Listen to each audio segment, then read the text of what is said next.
Hello engineers, আমি তৈরি নিয়ে চলে এসেছি আর একটা নতুন ভিডিও নিয়ে, যেখানে আমি আলোচনা করব অ্যাম্পিয়ার্স সার্কিউটার ল।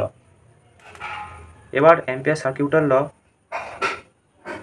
কি বলতে চাইছে সেটা হচ্ছে, আমি যেটা প্রথম ভিডিওতে আলোচনা করেছিলাম, মানে যখন আমি ইলেকট্রোম্যাগনেটিক পড়ানো শুরু করবো তার ইন্ট্রোডাকশান ভিডিওতে, যে কোনো একটা কারেন্ট ক্যারিং ওয়্যার, যেটা রেল লাইনে যেমন যে ওপরে যে তারগুলো থাকে, বিশাল অ্যামাউন্ট অফ কারেন্ট ফ্লো হয়, তার আশপাশে একটা ম্যাগনেটিক ফিল্ড তৈরি হয়। সেই কারণে কি হয়, ওর কাছাকাছি যদি কেউ থাকে, সঙ্গে সঙ্গে ওকে অ্যাট্রাক্ট করে নেয়। ও চাইলেও ওখান থেকে বেরিয়ে আসতে পারবে না। সেটা কেন হয়? আমার তো কারেন্ট ফ্লো হচ্ছে, ম্যাগনেট কোত্থেকে চলে এলো? হ্যাঁ, কারেন্ট ক্যারিং কন্ডাক্টরের আশপাশে একটা ম্যাগনেটিক ফিল্ড তৈরি হয়। ম্যাগনেট একমাত্র দুটো জিনিস তৈরি করতে পারে। একটা হচ্ছে ম্যাগনেটিক ফিল্ড, ম্যাগনেট তৈরি করতে পারে, আরেকটা হচ্ছে কারেন্ট তৈরি করতে পারে। এবার এই কারেন্টের জন্য যে ম্যাগনেটিক ফিল্ড তৈরি হচ্ছে, এটা আমরা এই অ্যাম্পিয়ার সার্কিউটার লতে আলোচনা করব। এবার এখান দিয়ে যে কারেন্ট পাস হচ্ছে, আশপাশে একটা ম্যাগনেটিক ফিল্ড তৈরি হবে। এবার এক একটা পয়েন্টে এক এক রকম ম্যাগনেটিক ফিল্ড হবে। এইখানে একটা হলো, এইখানে একটা হলো, এইখানে একটা হলো, এইখানে একটা হলো। এক একটা পয়েন্টে এক রকম ম্যাগনেটিক ফিল্ড তৈরি হবে। এবার এইটা একটা হচ্ছে ক্লোজড লুপ, আমি ধরে নিয়েছি, জাস্ট একটা ইমাজিনারি করে নিয়েছি ক্লোজ লুপ, যার ডিরেকশান হচ্ছে আমার এইদিকে, ডিরেকশান হচ্ছে এইদিকে।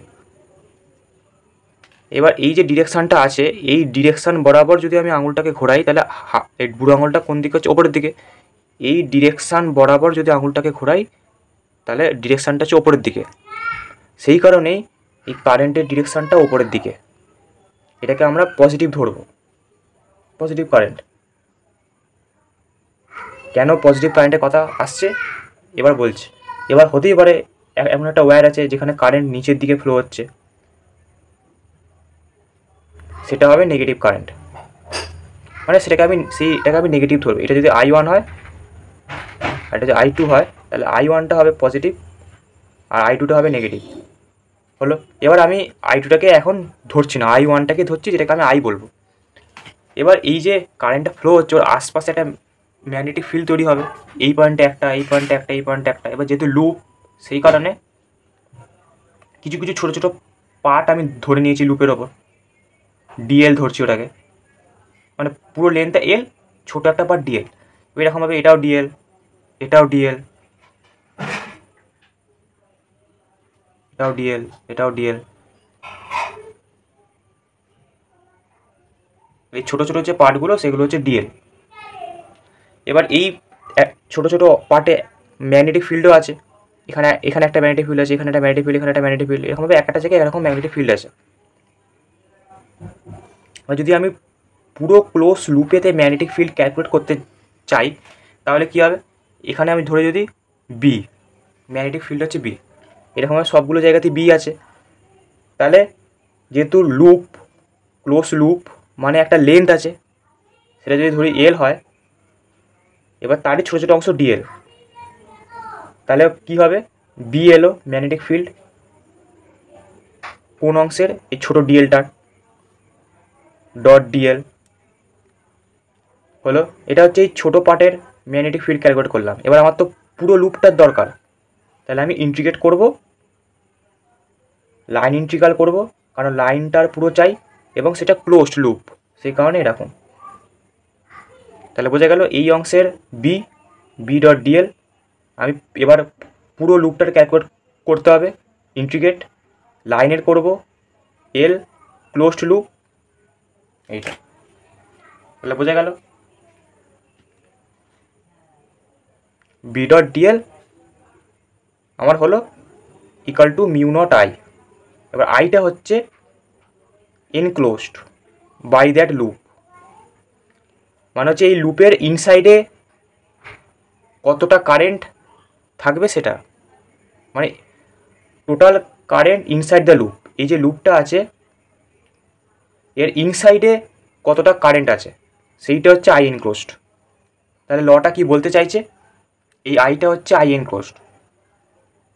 এবার অনেক সময় এই B dot dl mu naught I না লেখা থেকে এরকমও লেখা থাকে, H dot dl equal to I enclosed. দুটোই ঠিক, দুটোই ঠিক। এবার এইচের সাথে বি এর রিলেশন কি? H equal to B by mu not.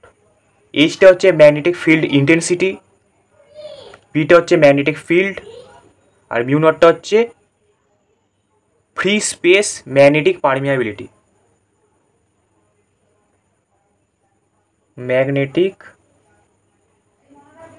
Permeability সেটা হচ্ছে যেহেতু নট আছে সেই কারণে ফ্রি স্পেসে, যে কোনো মিডিয়ামে নয়, ফ্রি স্পেসে। আর এইচটা হচ্ছে ম্যাগনেটিক ফিল্ড ইন্টেন্সিটি, আর বিটা হচ্ছে ম্যাগনেটিক ফিল্ড। একইভাবে ম্যাগনেটিক ফিল্ড ইন্টেন্সিটি যদি আমি ক্যালকুলেট করতে চাই যে ওই তার থেকে এত মিটার দূরত্বে ম্যাগনেটিক ফিল্ড ইন্টেন্সিটি কত, খুব দূরে তো নেগলিজিবল হয়ে যায়, কাছাকাছি বেশি হয়, তো আর দূরত্বে ম্যাগনেটিক ফিল্ড ইন্টেন্সিটি কত, তাহলে এই লটা ব্যবহার করে করতে পারা যায়। আবার এই লটা ব্যবহার করে করতে পারা যায়। দুটোই ঠিক, এটাও লিখলে ঠিক, এটাও লিখলে ঠিক। মেন লটা বলতে এটাই চাইছে যে কারেন্ট ক্যারিং কন্ডাক্টরের আশপাশে যদি আমি একটা ক্লোজ লুপ ইমাজিনারি করি, যে কারেন্ট ক্যারিং কন্ডাক্টর এর আশপাশে যদি আমি একটা ক্লোজ লুপ কল্পনা করি, তাহলে টোটাল যে ম্যাগনেটিক ফিল্ড ইন্টেন্সিটি হবে অ্যারাউন্ড ক্লোজ লুপ, এই ক্লোজ লুপের অ্যারাউন্ডে টোটাল যে ম্যাগনেটিক ফিল্ড ইন্টেন্সিটি হবে সেইটা হচ্ছে এই ক্লোজ লুপ দ্বারা এনক্লোজড চার্জ বা ক্লোজ লুপের ইনসাইডে charge, charge inside close loop, charge inside close loop অথবা enclosed by that close loop. যদি একটা কারেন্ট ক্যারিং কন্ডাক্টর থাকে, ওর আশপাশে যদি আমি একটা ক্লোজ লুপ ইমাজিন করি, তাহলে total magnetic field intensity around close loop equal to the amount of current enclosed by that close loop বা ইনসাইড দ্য ক্লোজ লুপ। ওই কারণে আই এনক্লোজড কথাটা এসছে। এবার হচ্ছে যদি যেটা প্রথমে আলোচনা করলাম যে পজিটিভ কারেন্ট নেগেটিভ কারেন্ট বলতে এটা কি চাইছে, এবার এই লুপের ডিরেকশান হচ্ছে আমি ধরেছি এটা, তোরা তোদের মধ্যে ধরতেই পারিস, আমি ধরেছি এই ডিরেকশানে। এবার এই ডিরেকশানে যদি আমি হাতটা ঘোরাই তাহলে আঙুলটা ওপরের দিকে থাকে, সেই কারণে কারেন্টের ডিরেকশানটা ওপরের দিকে, এটাকে আমি পজিটিভ ধরছি। আর উল্টো দিকে যেটা আছে সেটাকে নেগেটিভ ধরছি। এবার হতেই পারে যে একটা ওয়্যারে নেই, দুটো ওয়্যার আছে, তাহলে চেঞ্জ কী হবে ফর্মুলাতে? এখানে আমি লিখেছি আই এনক্লোজড। এবার এখানে I1 আর I2 দুটো কারেন্ট আছে। এবার I1 এর ডিরেকশন উপরের দিকে মানে পজিটিভ, আর I2 ডিরেকশন নিচের দিকে মানে নেগেটিভ। তাহলে কি হবে? I1 minus I2। আই এনক্লোজডের জায়গায় I1 মাইনাস I2 হবে, আই এনক্লোজডের জায়গায় I1 মাইনাস I2 হবে, কারণ I1টা পজিটিভ আর I2টা নেগেটিভ। সেটা আমি যে ডিরেকশানে লুপটা ধরেছি সেই অনুযায়ী, যে ডিরেকশানটা ধরবি সেই অনুযায়ী বেঁকাবি হাতটাকে এরকম করে, মানে মুঠো করবি সেই ডিরেকশান বরাবর, নিয়ে আঙুলটা কোন দিকে থাকছে, বুড়ো আঙুলটা, সেটা দেখবি। এখানে ওপরের দিকে থাকছে, সেই কারণে এই ওপরের দিকে কারেন্টটাকে পজিটিভ ধরছি। এটাই আমাদের লটা ছিল, যেটা হচ্ছে H.dl equal to I enclosed. এবার এটা হচ্ছে আমাদের ইন্টিগ্রাল ফর্ম, ইন্টিগ্রেট আছে বলে। এবার তাহলে পয়েন্ট ফর্মটা দেখে নিই। এবার পয়েন্ট ফর্মটা কী হয়, আই এনক্লোজড আমি লিখছি, আই এনক্লোজড মানে কি, আই এনক্লোজড মানে সে আলটিমেট কারেন্টই তো। এবার কারেন্টকে কী লেখা যায়, মানে জে ইন্টু এ, যেটা হচ্ছে কারেন্ট ডেন্সিটি, এটা হচ্ছে এরিয়া হলো। এটা আমরা জানি, যেটা হচ্ছে আইটা হচ্ছে কারেন্ট, যেটা হচ্ছে কারেন্ট ডেন্সিটি, আর এটা হচ্ছে এরিয়া, মানে কোনো একটা পার্টিকুলার এরিয়ার মধ্যে দিয়ে কতটা কারেন্ট পাস হচ্ছে, মানে যদি এটা হয় এর ভেতর দিয়ে কতটা কারেন্ট পাস হচ্ছে। এটা হচ্ছে এ এরিয়াটা এই সার্কেলের, আর যেটা হচ্ছে কারেন্ট ডেন্সিটি। তা I equal to J A লেখা যায়, তাহলে J equal to I by A. এবার এইটাকে কাজে লাগিয়েই আমি ইন্টিগ্রেট ফর্মে লিখবো। কী লিখবো? I enclosed equal to J dot DS. এটা আমি লিখতেই পারি। আমি যখন লিখছি এখানে জে ইন্টু এ, এবার এ মানে কি টোটাল সারফেসটা। এবার আমি ছোটো একটা ধরে নিয়েছি ডিএস, তাহলে টোটাল পেতে গেলে ইন্ডিকেট করতে হবে, ওই কারণে ডিএস আর ইন্ডিকেট করেছি এস, আর এটা জে ভেক্টর। এইটা থেকেই এলো, শুধু এটাকে ছোটো পার্টে ব্রেক করে সামেশান করে দিয়েছি। ছোটো পার্টটা ডিএস, ওটাকে সামেশান করে দিলে আলটিমেট এই পাবো। আর যেটা কারেন্ট ডেন্সিটি। তাহলে জে ডট ডিএস এটা পেয়ে গেলাম। এবার এটার সাথে আমি ইকুয়েট করব যেটা আমি পেয়েছি। এখানে H dot DL equal to J dot DS.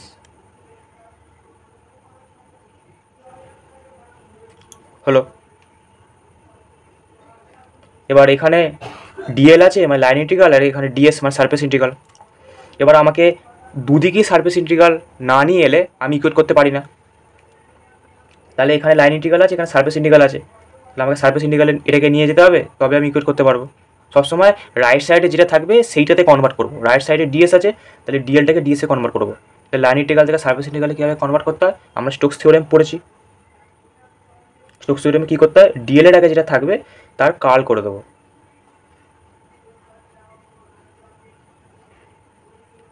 Convert করে নিলাম স্টোকস থিওরেম দিয়ে, এদিকে যেটা আছে সেটা লিখে দিই। তাহলে দুদিকে ডিএস হয়ে গেল। এবার আমি লিখব, এটা আমি লিখতে পারি, এইটা হচ্ছে আমাদের পয়েন্ট ফর্ম। তাহলে বোঝা গেল ইন্টিগ্রাল ফর্ম হচ্ছে এটা মেন লটা, H dot DL close line integral of H dot DL নিয়ে ইকুয়াল টু আই এনক্লোজড, যেটা লিখেছিলাম ওটা আমাদের ইন্টিগ্রাল ফর্ম। আবার I enclosed equal to J dot DSO লিখে দিতে পারিস, মানে একসাথেই লিখতে পারিস। এই মেন যেটা লেখা হয় সেটা হচ্ছে H dot DL equal to I enclosed, ওটাই হচ্ছে লটা। এবার এইটা লেখা হয়েছে আই এনক্লোজডের পরিবর্তে শুধুমাত্র এই কনভার্সানটা করার জন্য। এইটা হচ্ছে আমাদের পয়েন্ট ফর্ম, আর যেটা লটা মেন ছিল সেটা হচ্ছে আমাদের ইন্টিগ্রাল ফর্ম। একইভাবে Gauss's law of electric field, magnetic field, ওখানেও সেই B dot ds equal to 0 magnetic ফিল্ডের জন্য গসেস ল। তারপর ইলেকট্রিক ফিল্ডের জন্য D dot ds equal to rho v dv equal to Q enclosed, ওখানেও রবি ডিবি লেখার দরকার নেই, D dot ds equal to Q enclosed. এইগুলো হচ্ছে ইন্টিগ্রাল ফর্ম যেটা আমি দেখিয়েছি। আর এই রকম ডেল দিয়ে লেখা ফর্মগুলি হচ্ছে পয়েন্ট ফর্ম, সে কার্ল থাকুক কি ডাইভারজেন্স থাকুক।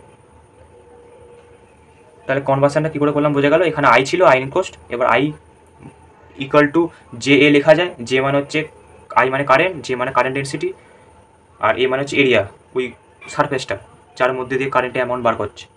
এবার এটা হচ্ছে টোটালটা, এবার ছোটো একটা পার্ট ডিএস, এবার ওটাকে যদি ইন্ডিকেট করি তাহলে আমি এতেই ফিরে আসবো। তাহলে এই জন্য ডিএস আর ইন্ডিকেট করেছি দুটোই ভেক্টর। তাহলে আই ইকুয়াল টুটা লিখতে পারি।